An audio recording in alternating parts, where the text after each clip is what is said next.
उस समय आप कहाँ थे?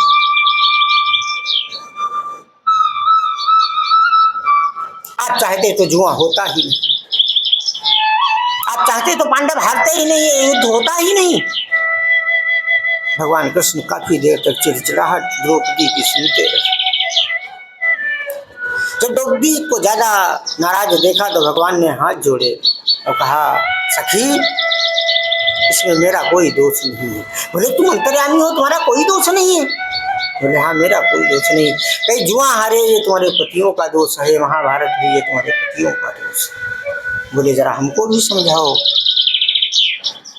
बोले एक बात बताओ देवी, कि जिस समय पासे फेंके जा रहे थे, युद्ध होने की जब बात आई तो दुर्योधन ने कहा था कि मेरी तरफ से पासा मेरा मामा शकुनी फेंकेगा।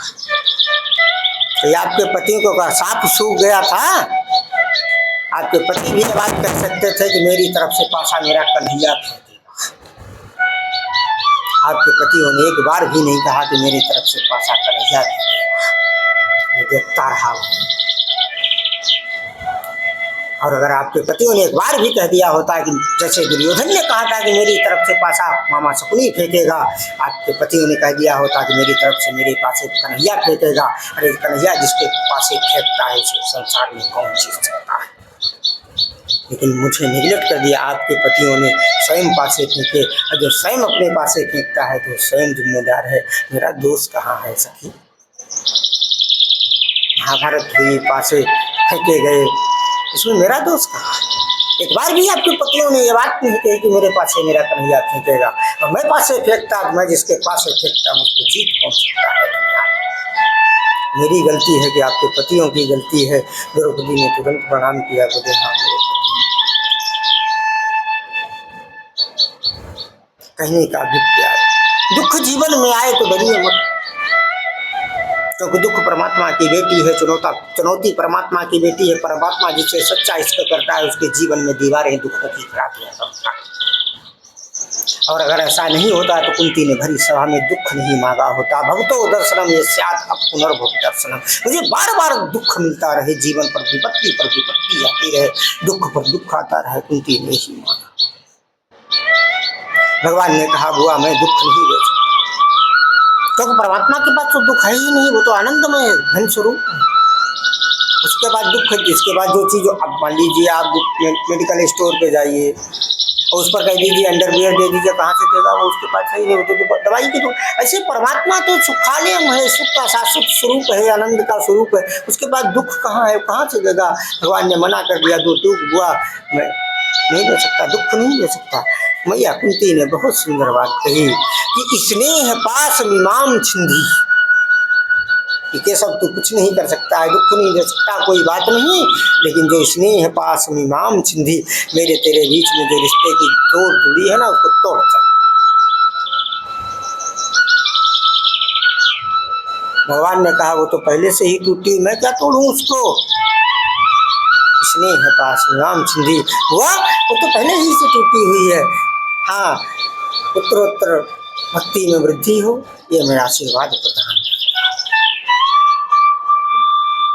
अपने अपने शिविर में जाओ, आराम करो,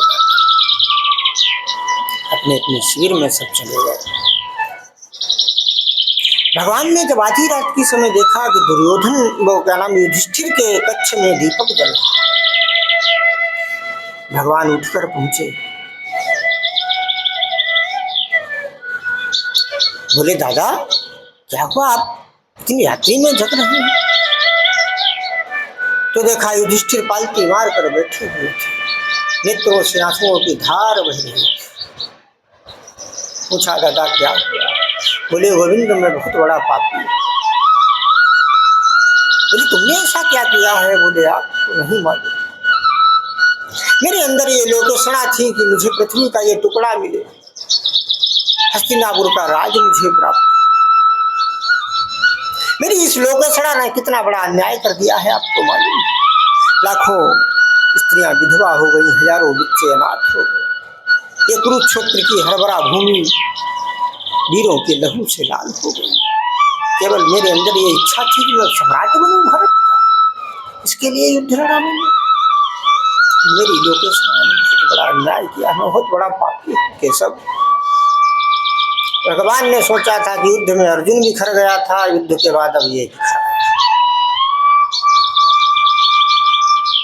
भगवान ने जो ठीक उपदेश अर्जुन को कुरुक्षेत्र के मैदान में दिए था, वही उपदेश युधिष्ठिर को दिया कि दादा आप ऐसा सोचते ही क्यों हैं कि मैंने किया, क्योंकि ना भुक्तम क्षीयते कर्मः जन्म कोटि शतैरपि अवश्यमेव भोक्तव्यम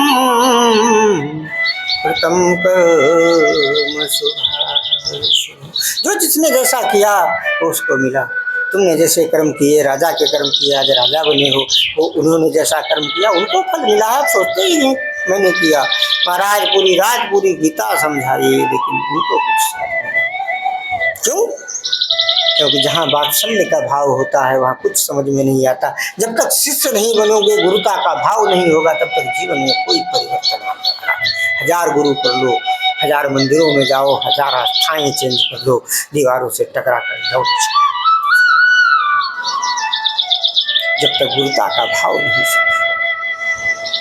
अर्जुन ने तो शिष्यत्व स्वीकार किया है। गीता के भरे मैदान में कहता है, कुरुक्षेत्र के मैदान में कहता है, गीता में लिखा है कि शिष्यत्वेहं साधिमां त्वां प्रपन्नम।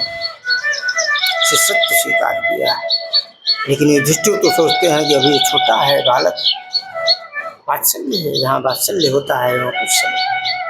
भगवान समझ गए कि मेरी बात उनको समझ में आने वाली नहीं है। समझा